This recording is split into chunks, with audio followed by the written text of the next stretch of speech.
hubo un tema interesante que escuché el día de hoy en la radio, sobre una suspensión de un evento taurino, donde un grupo, para no decir nombres ni expedientes ni nada, presentó, se ostentaba como en favor de cuestiones de derechos de los animales, de violencia, etc., para que se otorgara una suspensión y no se llevaran a cabo un evento taurino que tengo entendido que pues son, no sé cómo decirlo porque no tengo conocimiento en toros, pero pues es cuando pues salen los toros a la plaza y está un matador y demás, ¿no? Y no se llevaron a cabo. Entonces está interesante porque no sé cómo hicieron esa ponderación para que pudieran acreditar el interés suspensional, cómo hicieron esa suspensión, porque también no tengo el proyecto, pero está para los dos lados, ¿están de acuerdo, no? Porque sí. habrá gente que también se vio afectada por la porque cuestión. A lo mejor una cuestión que chambean, o sea, trabajan ahí, de ahí su fuente de trabajo. Exacto, no sé si obviamente pues, se perdió dinero, hubo gente que a lo mejor tenía sus boletos. Aquí, para mí, lo importante o lo interesante de este tema que a lo mejor tocas, la verdad es que yo tampoco lo he visto ahorita que tú lo estás mencionando, pero los derechos de los animales. Yo creo que va a ser algo que va a tener auge, ¿no? Porque de hecho ha tenido... Yo en lo personal alguna vez tuve algún asunto, vi un asunto en un juzgado de los que estuve, donde una persona tenía caballos. Uh-huh. Al parecer los había dejado en un rancho, donde en algún momento clausuran el rancho. Él no es propietario del rancho, pero son sus caballos. Creo que eran 2 o 3 animales.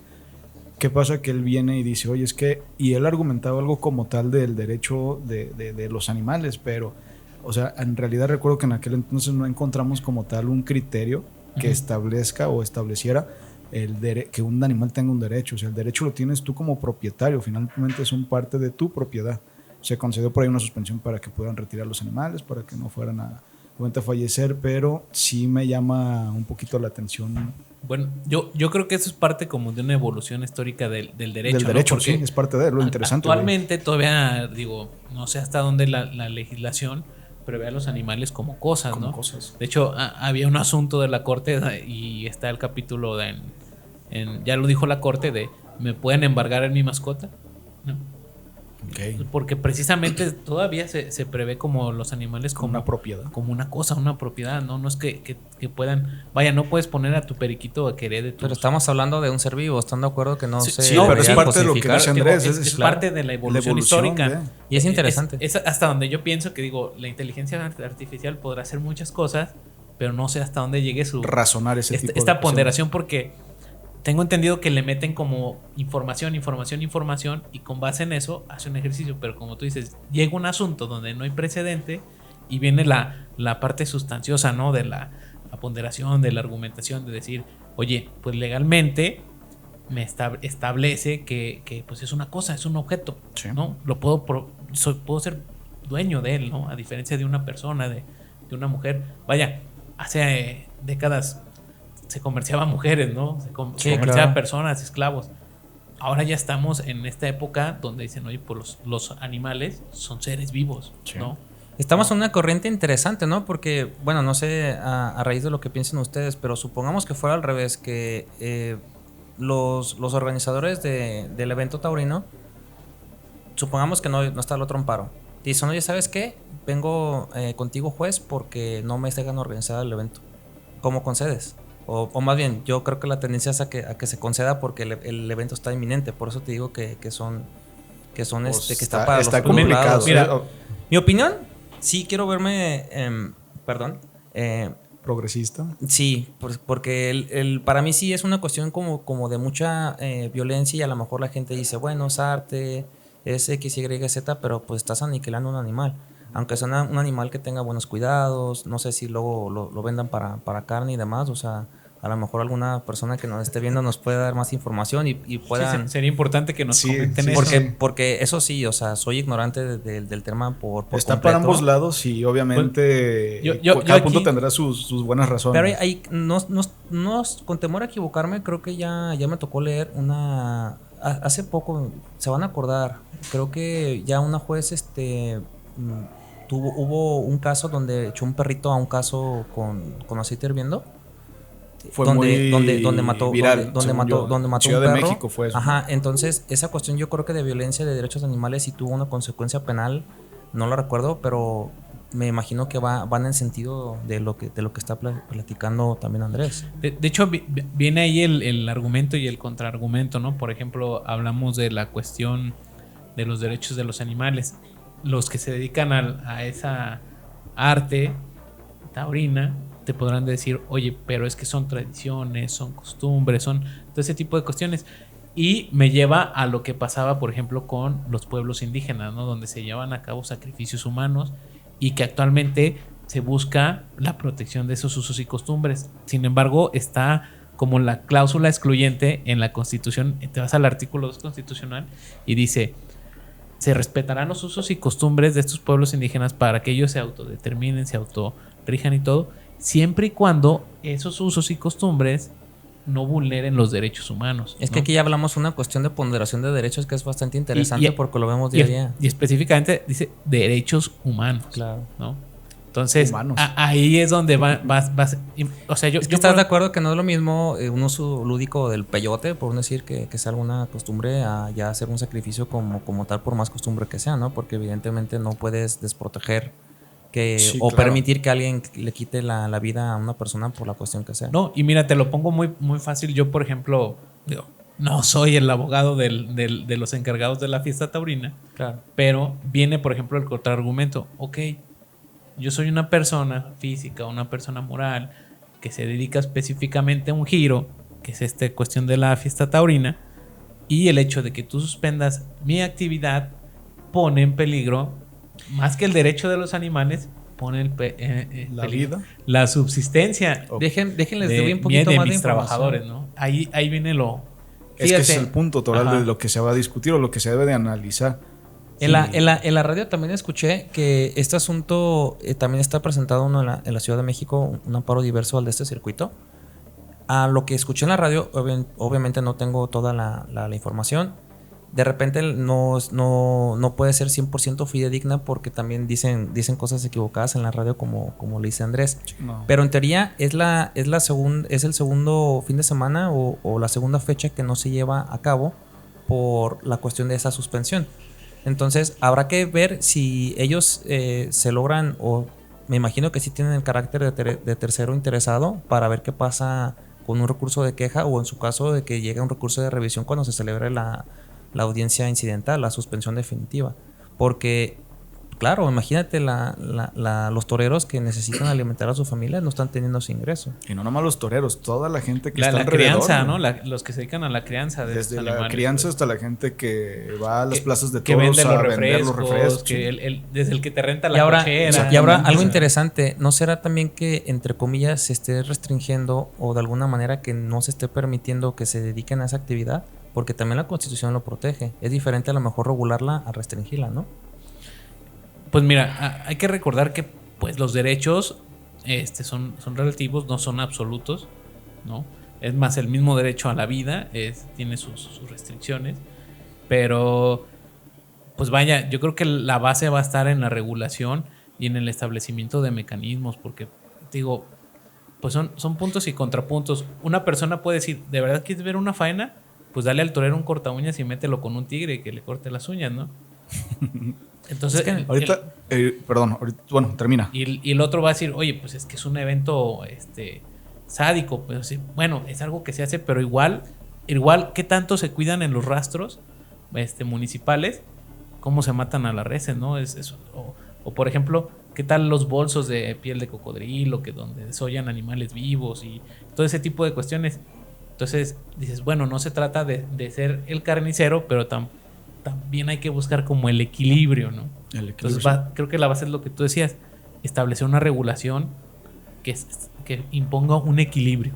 Ahora, yo les voy a preguntar, ahorita que tú hablas de regulación, ¿se han dado cuenta? Y esto creo que es algo que obviamente ya se dan cuenta y mucha gente yo creo que se da cuenta. La cuestión de la regulación es por parte del poder legislativo en este supuesto, ¿no? Tendría que...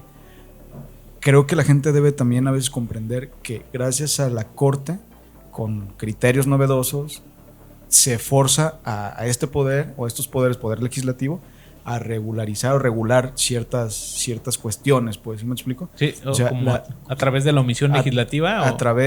Sí, exactamente. O sea, por lo general se ha visto que el papel que desempeña la Corte va encaminada a eso. Vamos a poner el ejemplo, a lo mejor voy a salir un poquito, nada más como ejemplo, la cuestión del cannabis, por así decirlo, ¿sabes? O sea, todavía no hay una... De ministro Saliva. Exactamente. Todavía no hay una regularización, vamos a decirlo. Sí, está pendiente. Está pendiente, ¿sí me explico? Entonces la Corte, al parecer, con los criterios y con lo que se estudia, va más adelantada que el poder legislativo, que son los que supone deberían de ir a la par, ¿no? Para obviamente... De hecho, esa sentencia es súper interesante porque, bueno, me gustaría que la analicemos en un capítulo a futuro, porque habla obviamente del libre desarrollo de la personalidad. Sí. Bueno, para no spoilear, pero un tema que también me llama la atención lo que dices es de que no solo los obliga, sino que también a veces le corregimos la plana. Sí, claro. Porque hay leyes o reglamentos que, pues la verdad, tienen mucha omisión, como dice Andrés, ¿no? O que no es entendible. Sí. Y por eso pues, los jueces pues tienen que interpretar, ¿no? Sí. Simplemente lo ves cada campaña política, salen candidatos diciendo, estableciendo penas inhumanas, ¿no? Que vamos a mochar manos o vamos a imponer pena de muerte cuando...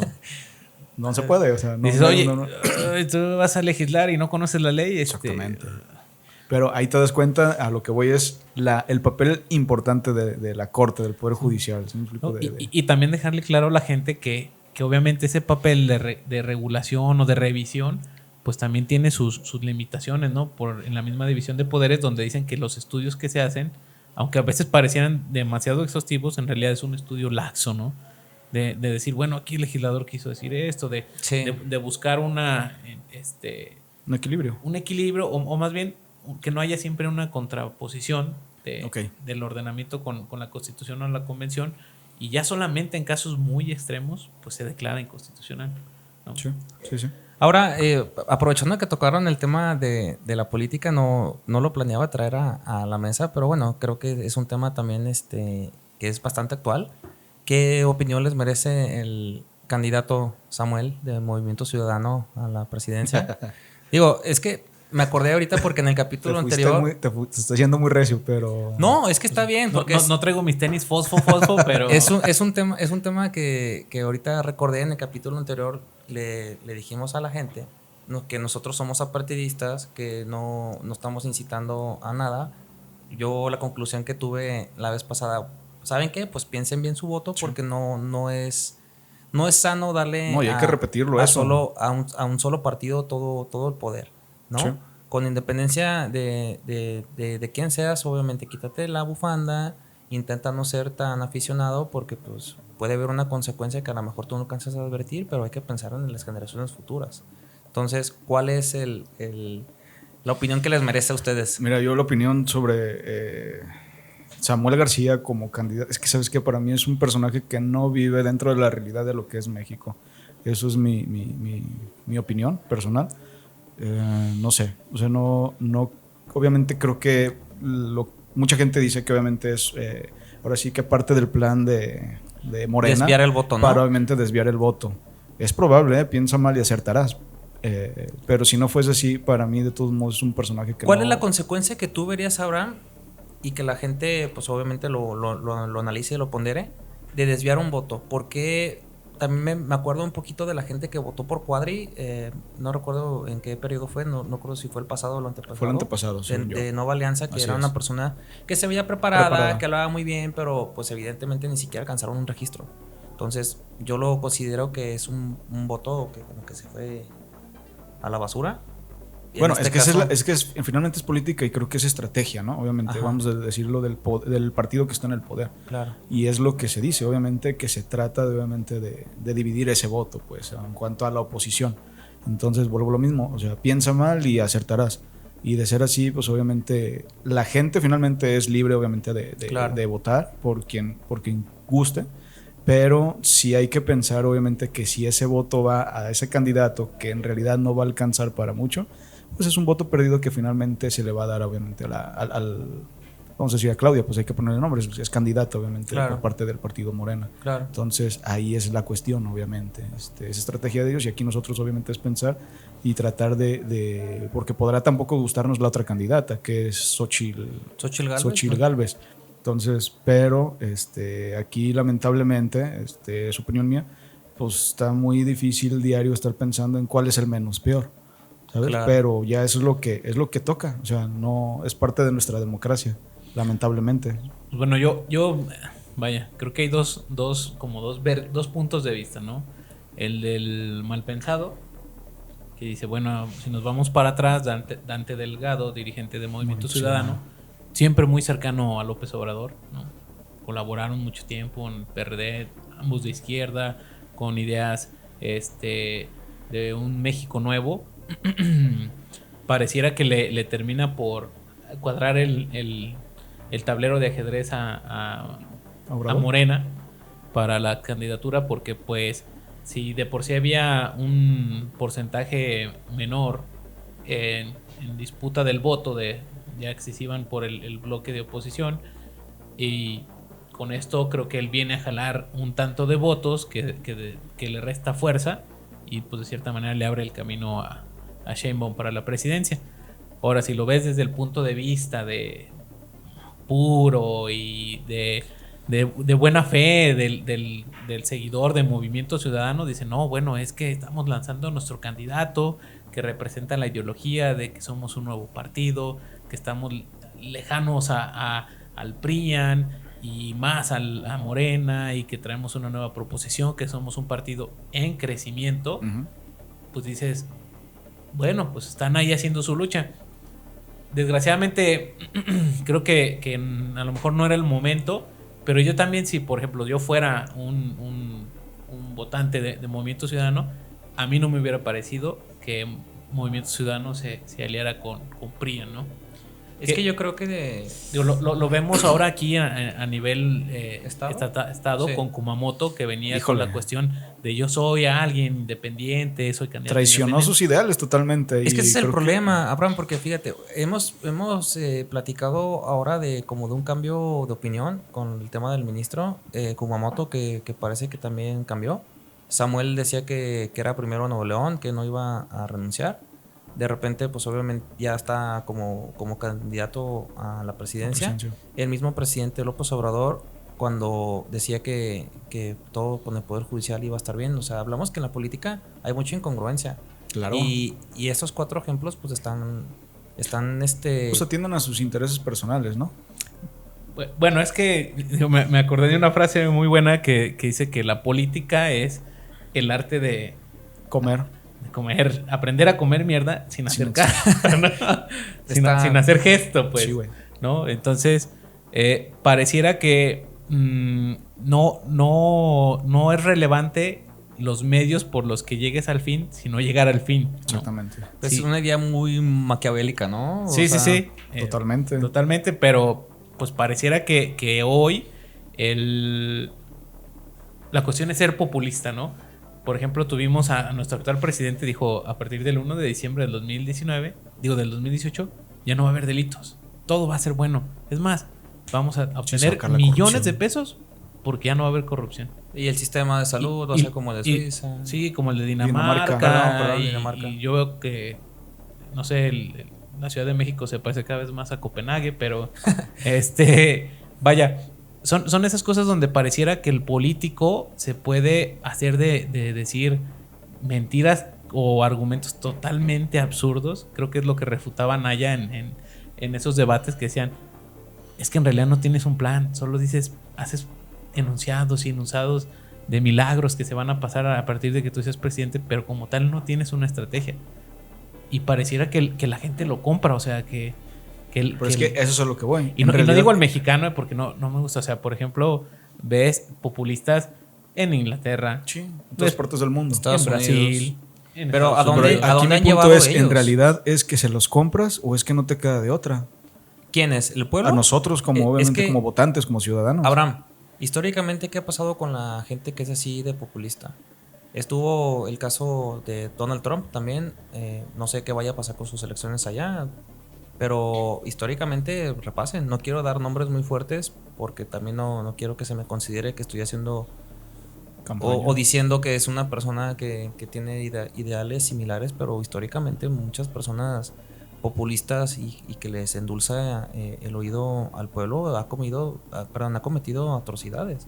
Sí. En Latinoamérica, en Europa, ¿cuántas guerras no han sido por ese falso discurso, ¿no? O esos discursos con verdades a medias. No, sí, estoy de acuerdo, pero yo lo que voy es que, por lo que comenta Andrés, en realidad es que es lo que hay, o sea, nos toca decidir con lo que tenemos. Ok, y con lo que menos jugamos. peor. Exactamente, con lo menos peor. Es el problema, pues. O sea, vamos a decir, en lo personal, yo de los 3 candidatos que ahorita van para la presidencia, para mí ninguno está en el nivel de ese cargo, como no lo está el actual presidente. Para mí, es mi punto personal. Y tampoco los 3 candidatos está a un nivel de preparación. Vamos, o sea, no... Nosotros rotamos más o menos los 30 y tantos años. Yo no recuerdo uno en esos años que cumpla con las características que tú dices.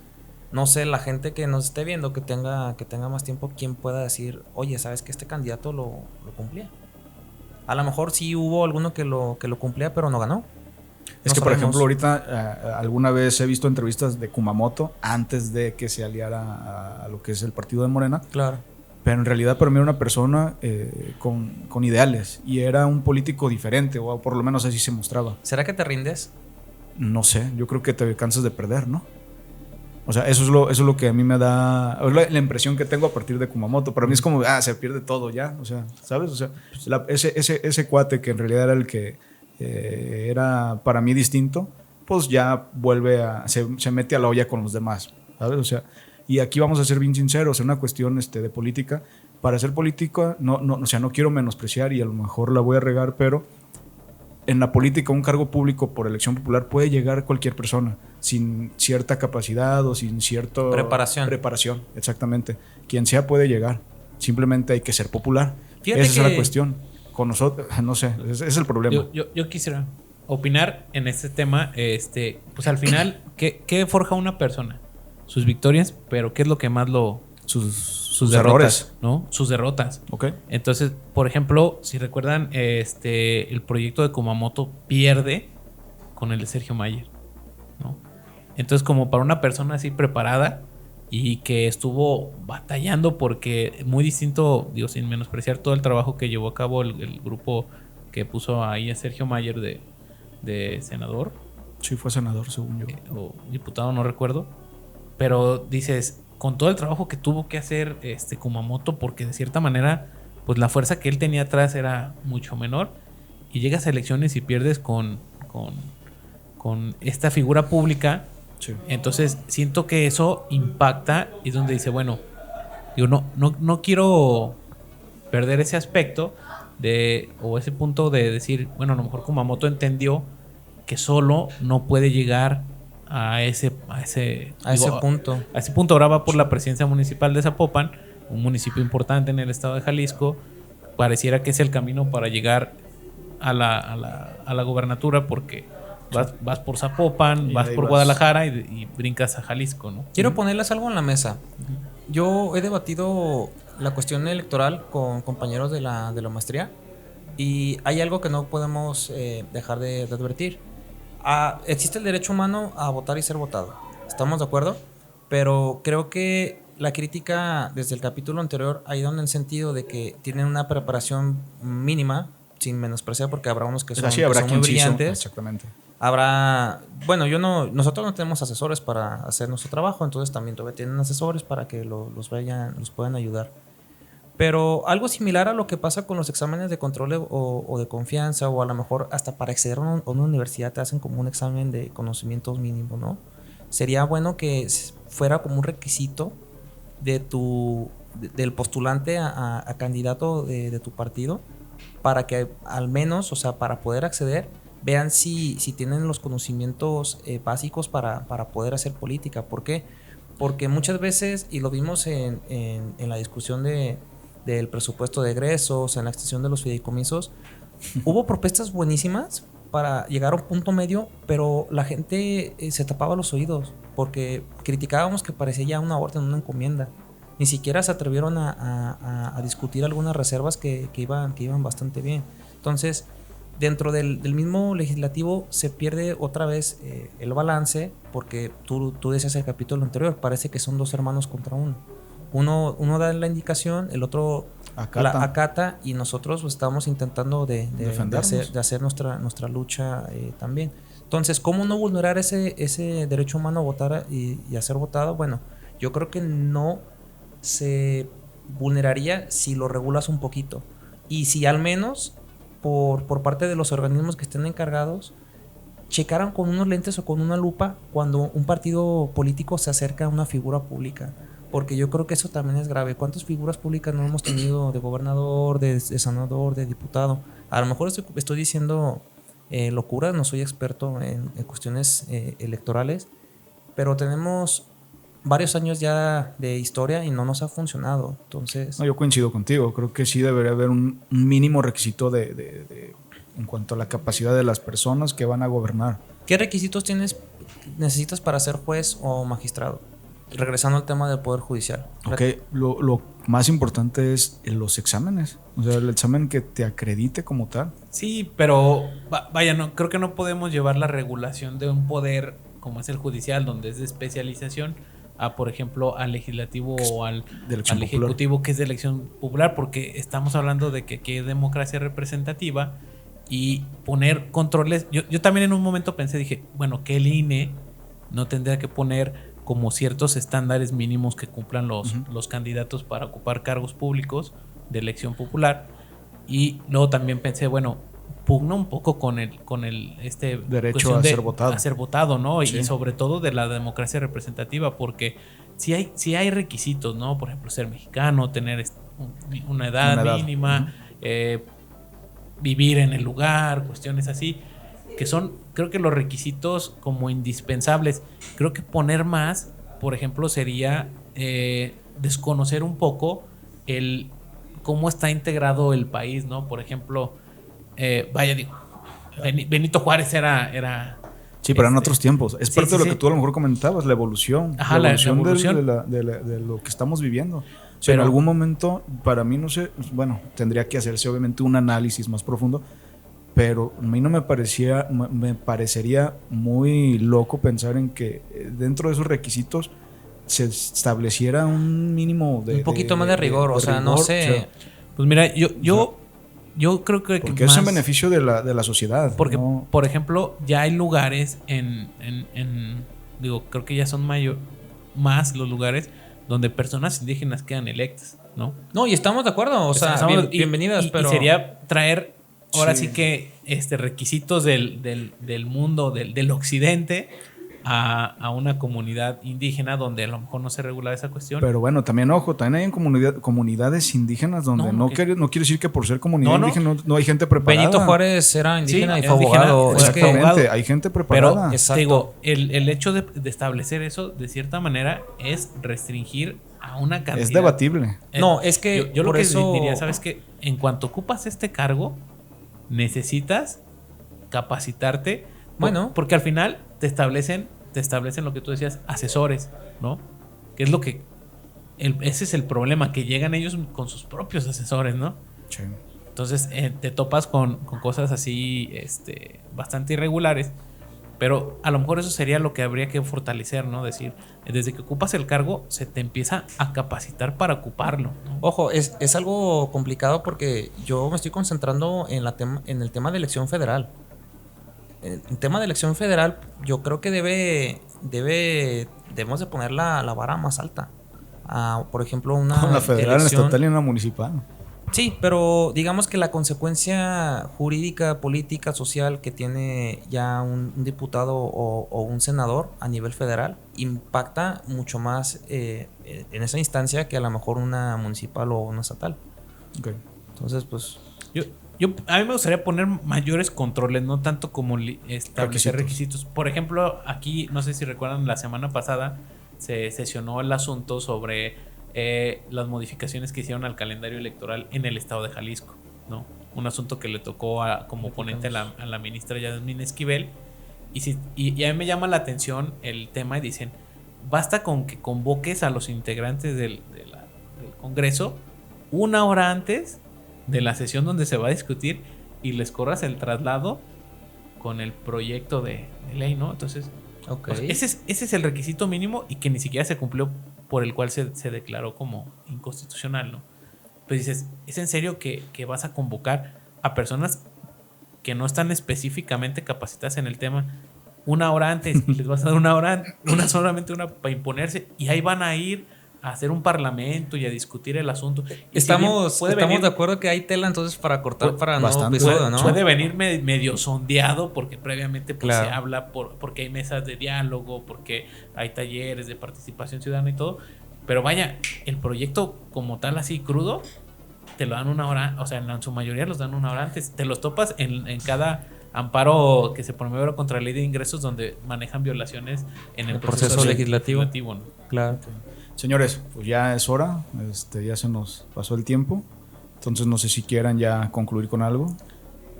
Yo creo que nos extendimos, más bien dejar temas que quedaron pendientes para futuros capítulos. Ojalá que la gente se interese en seguirnos viendo. Estuviera bien que a lo mejor en algún comentario nos digan, obviamente con respeto, por favor, algún tema que quieran desarrollar, que nos compartan su opinión, si están de acuerdo, si no están de acuerdo, y pues para seguir, ¿no? Excelente. ¿Tú, Andrés? Pues yo un mensaje al ministro Saldívar: esperamos mucho de usted, no nos decepcionen, por favor. Te lo voy a comprar esa y está excelente.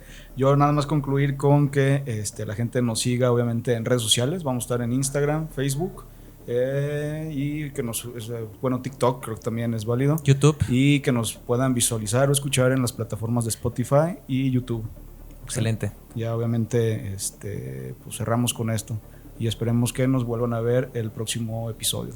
Muchas gracias. Hasta luego. Hasta luego.